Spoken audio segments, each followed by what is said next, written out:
Hey yo, what's up guys, it's me Degree What If, back in another video, and this is What If Deku was Sub-Zero Part 2.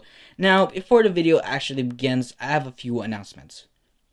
Number one, I would like to apologize for not uploading yesterday. It's because I had some, schoolwork and all, and I didn't really much, even if I finished it all up and just slept, I forgot to make the What If. That would be my bad, alright? I'm sorry.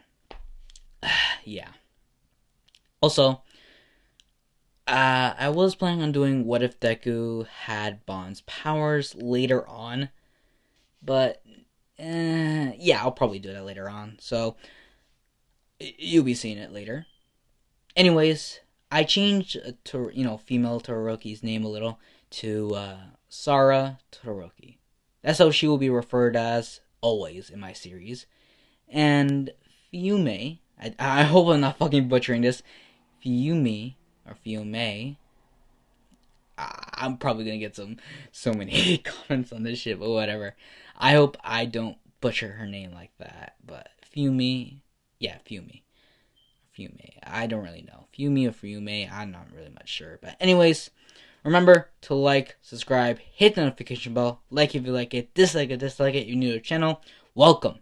And you guys, I love each and every one of you individually. We have skyrocketed in YouTube lately, and we're so close, alright, to 6K. And that's a huge as accomplishment, and I want to give you all a pat in the back, alright? It's only to you guys that have, gone this far, alright? You have taken time and energy out of your days to sit down and listen, or just lay down and listen to my What If. I want to thank you all so much. Alright? Literally from the bottom of my heart.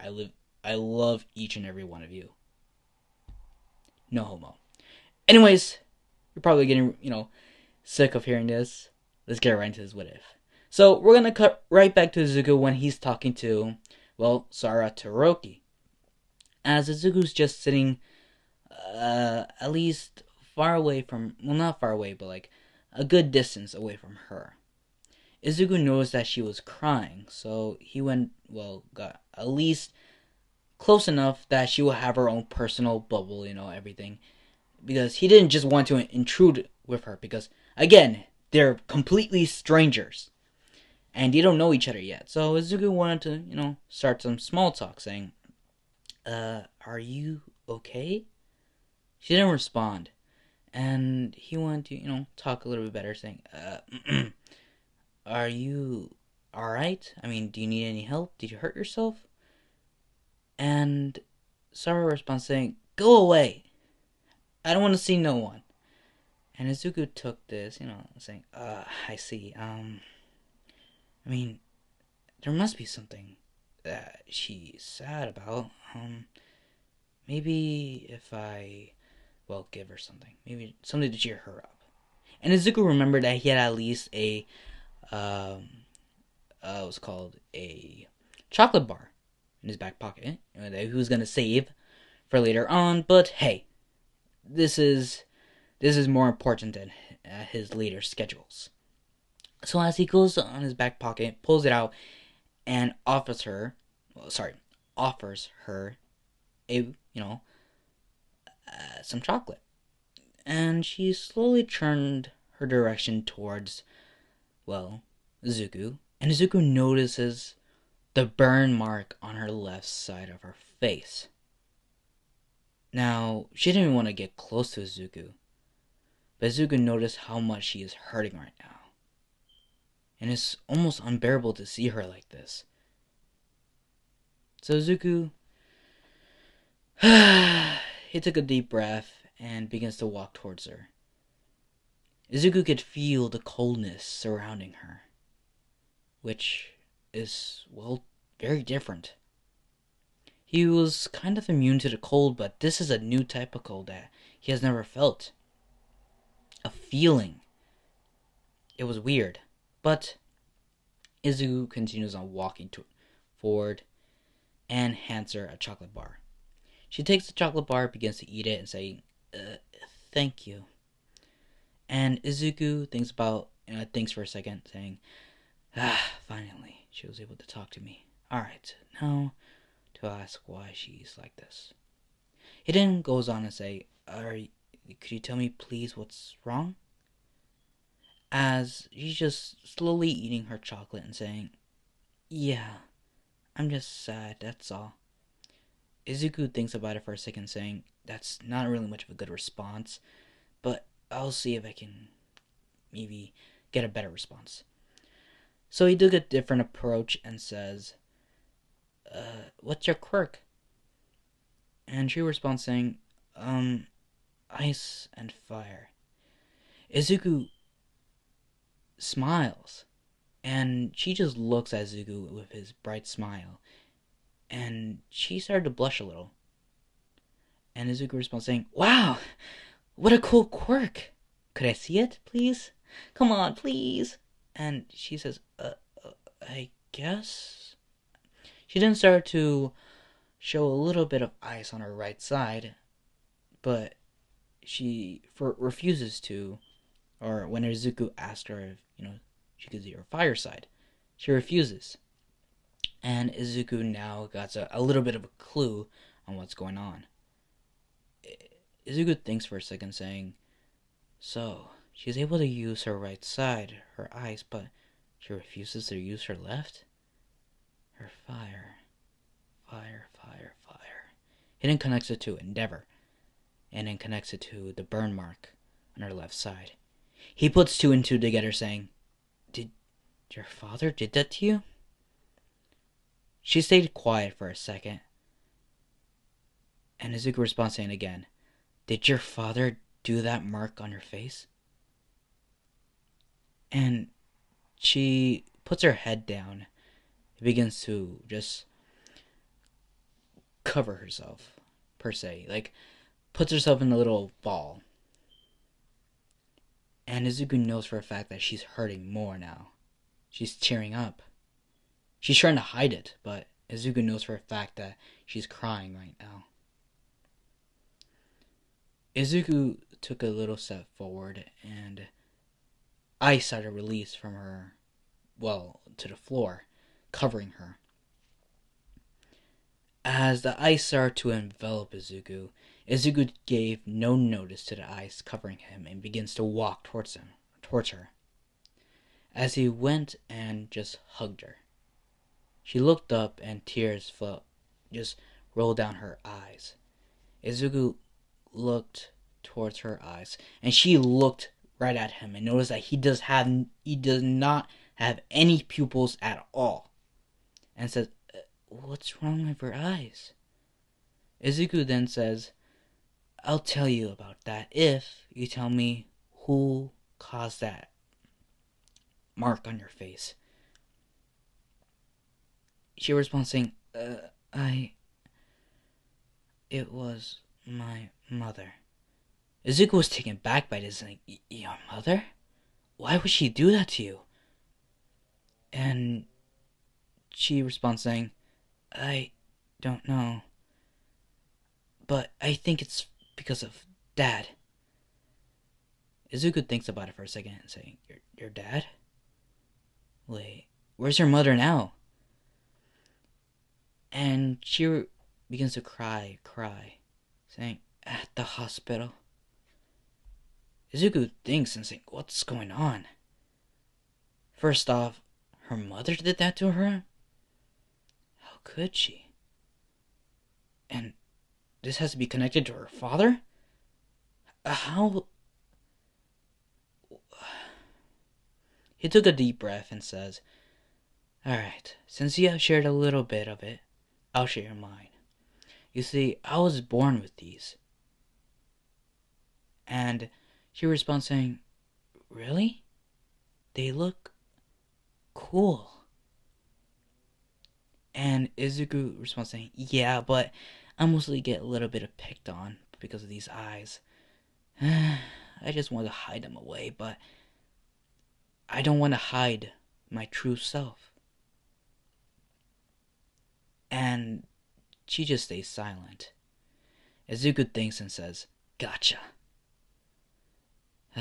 I knew for a fact you didn't want to be yourself. It's your quirk.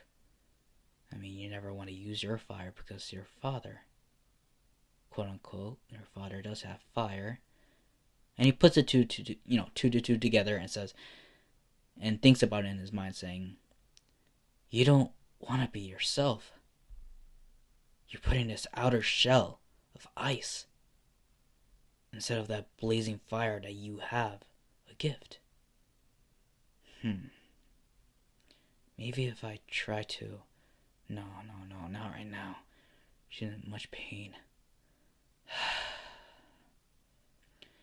As Izuku says, "Well, if you want to know something, my quirk is, well, just basically ice, like yours." And he begins to smile. She looks at Izuku's direction and says, "You're lucky." Izuku just looks at her and saying, "Huh? Lucky? What do you mean?" She responds saying, "I wish I just had ice as well." Izuku just grabbed both of her hands and put them together and looked straight at her and saying, "Don't say that. Be happy with your quirk." And she was surprised and taken back by this. As Izuku puts his hand towards her face and just wipes the tears right off, saying, "Be happy with your quirk. You have an amazing gift. And don't use it just because you don't... Look, just use your quirk, alright? For your own benefit, not because of your father. For your own use. It's your quirk anyways. Even I'm old enough to know that your life is just full of sorrow and just anger and pain. I never felt that, but I can just feel it from you.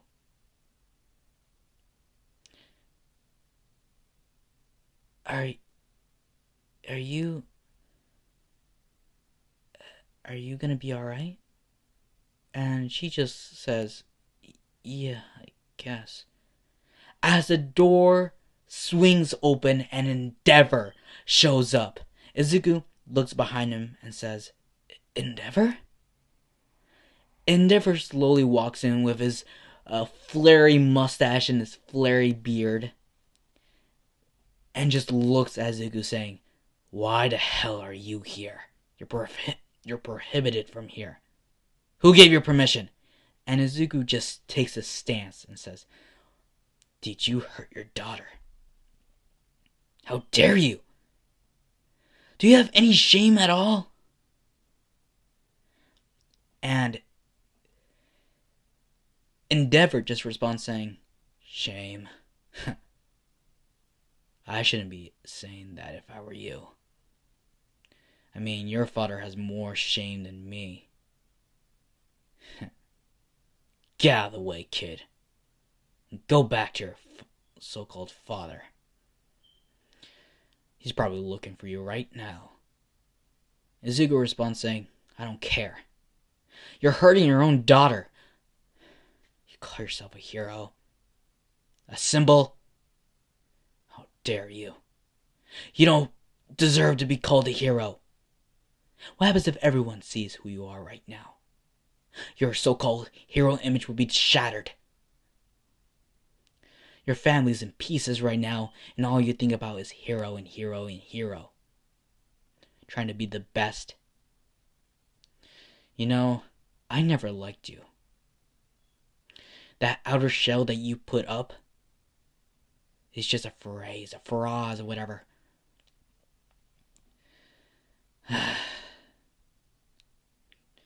Why are you even doing this to your own daughter? What's the point of going through so much pain? Do you understand that you're hurting her?" And she just responds saying, "Izuku, stop, please. I don't want you to get hurt." And Izuku looks back at her saying, "Don't worry. I'm not going to let him hurt you anymore. I promise." Endeavor just walks towards Izuku saying, "You promise? Huh. Foolish child." As his eyes begin to flare up, he then grabs Izuku by the throat and throws him against the wall. Huh? Your so-called promise? Aren't you gonna hold it, kid? As Izuku begins to cough out some saliva and spit. You bastard. How dare you? As he just rushes in and tries to punch him. Endeavor just dodges it. Like, it's just nothing.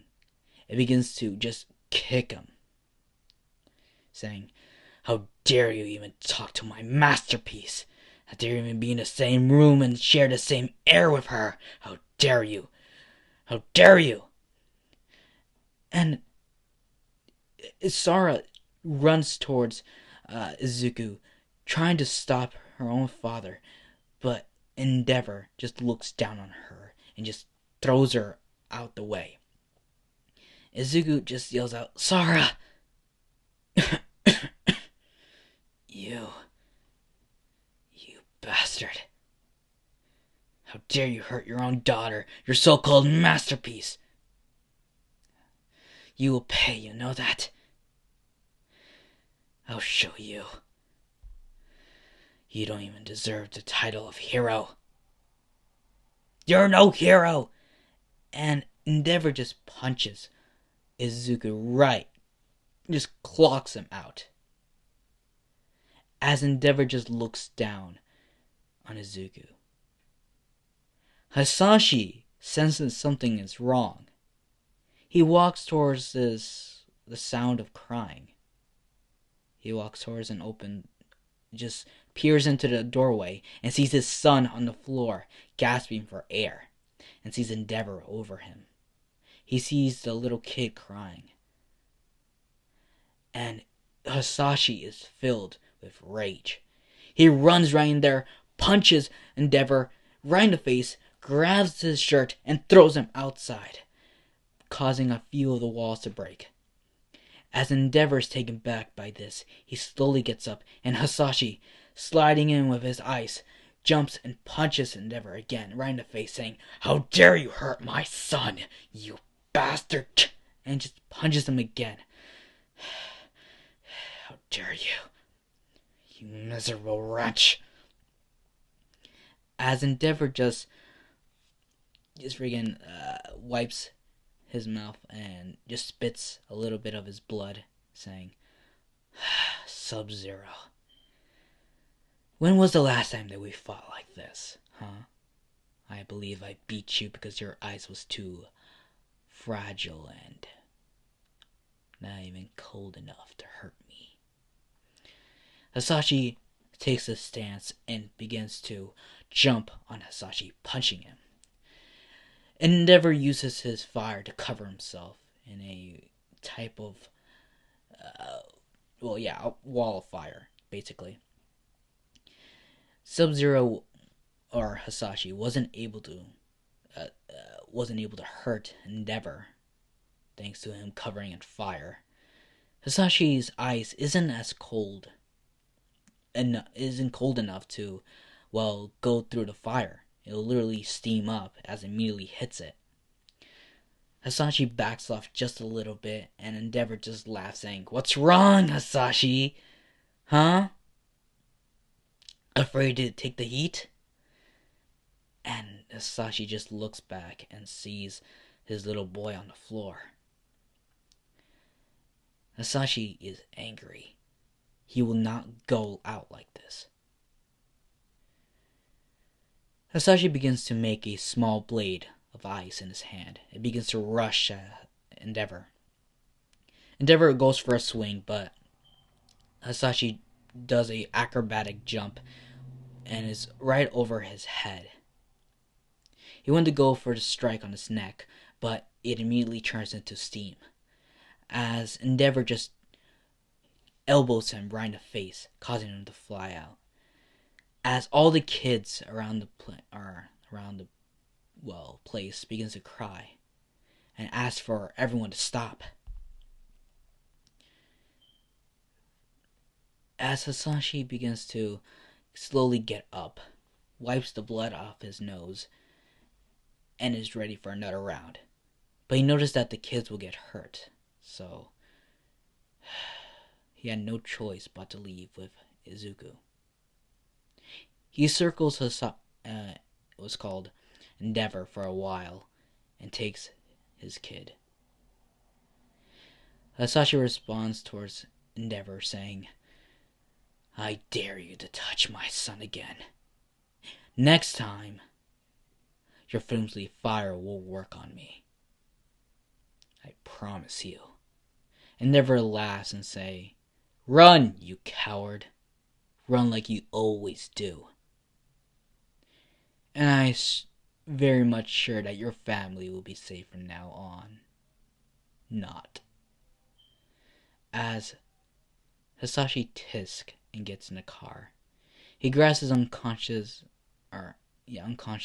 son, Izuku, and puts him in the back of the car. He then drives off, saying, Shit. What the hell happened? Why did it happen? Shit. Endeavor might leak my whole damn profile and where I live. Damn. I should not have ever even trusted him in the first place.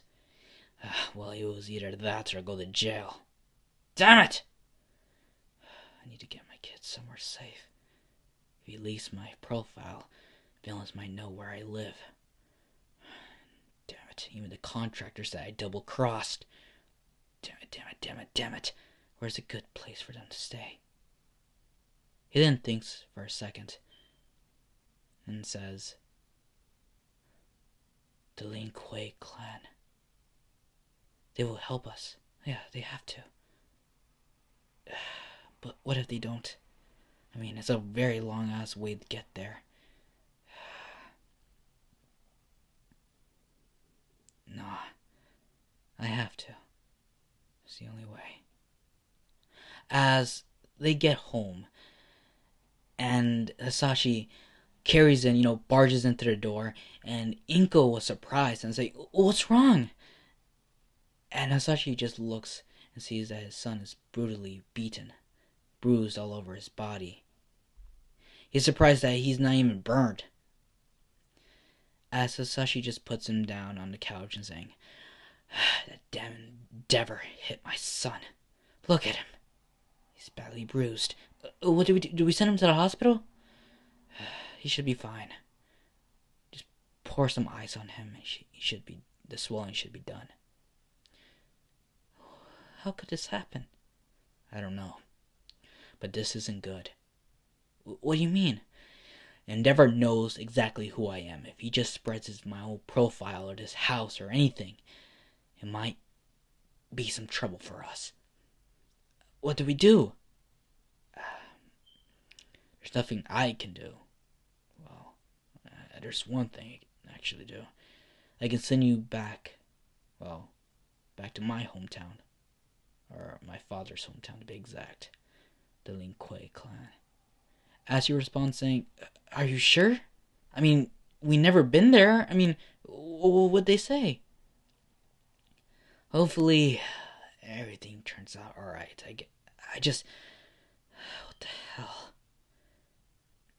But you guys need to go. Alright? I don't know for how long you guys have to stay there. But you guys have to go. I have to stay back. Why? I mean, can you not come with us? Sashi then says, "Look, I can't, alright? If they find out where I am, they might put the whole clan in risk, alright? I have a big bounty on my head. If they found out where you live, or maybe in my clan, I might cause more trouble than I ever wanted. Just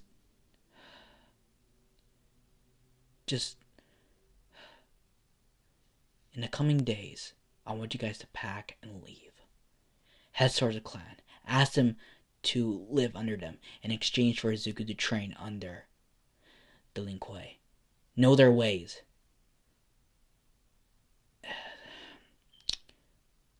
Alright? Who knows if Endeavor already put out my profile already. Shit. Everything's gone to shit. Why?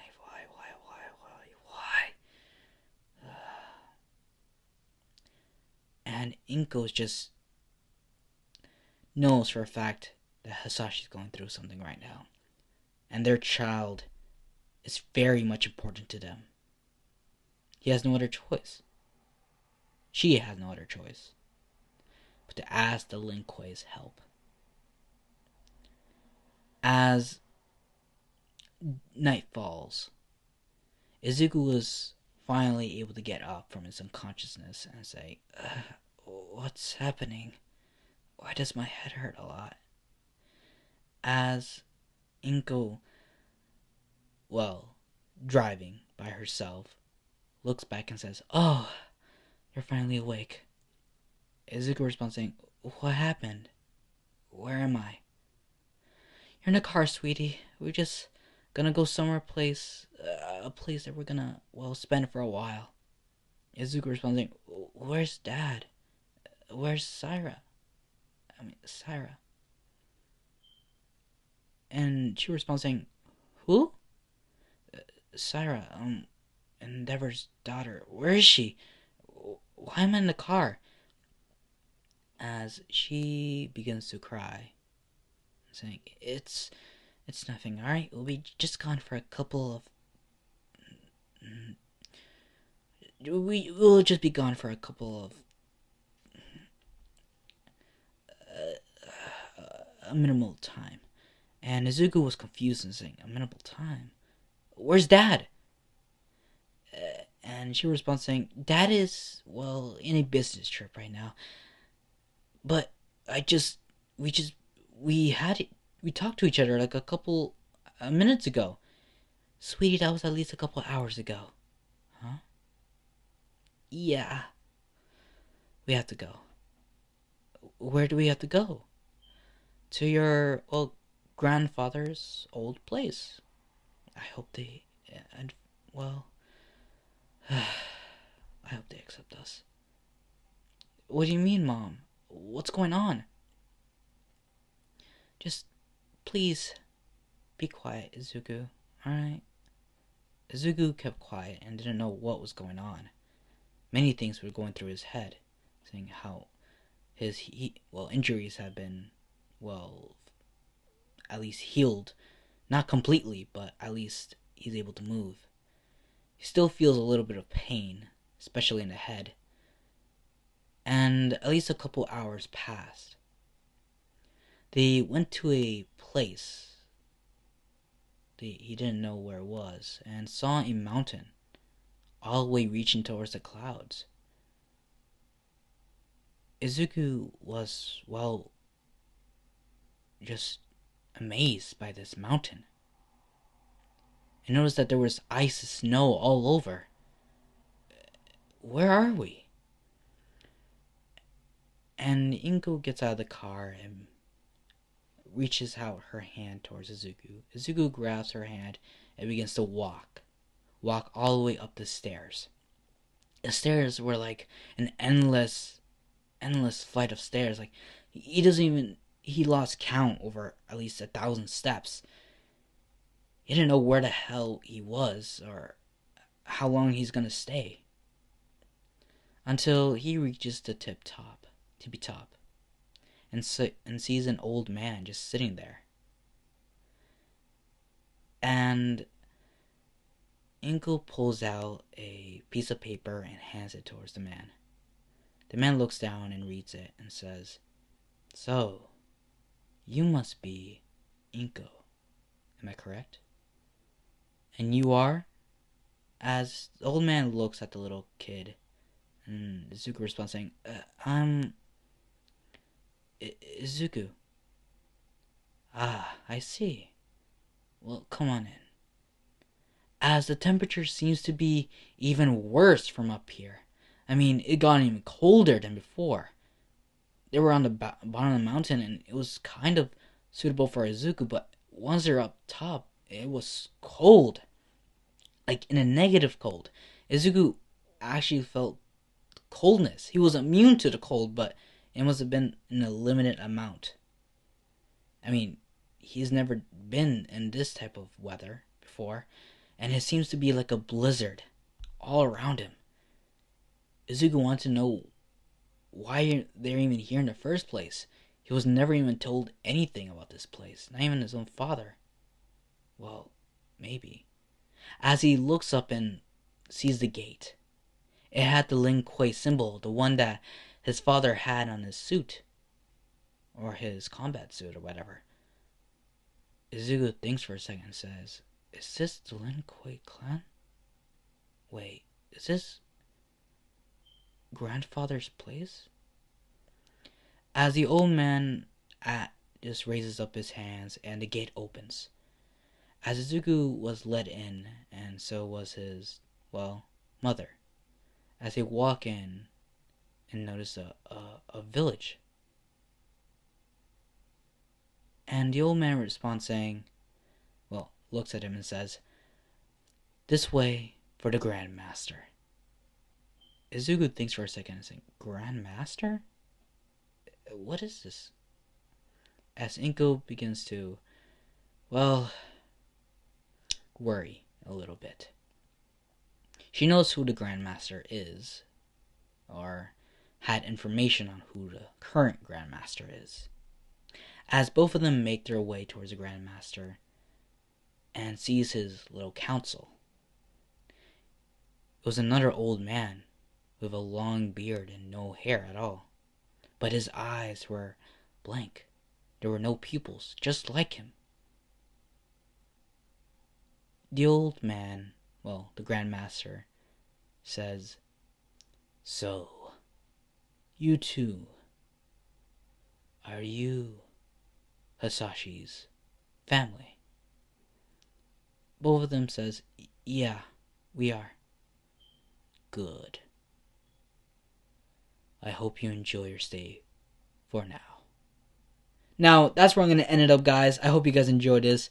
And I know it's not that far into the story, alright? I had a few things to do, and I'm pretty much tired. And yeah, I hope you guys enjoy it. Please like, subscribe, hit the notification bell. Like if you like it, dislike it, and new channel. Welcome. And see you all later.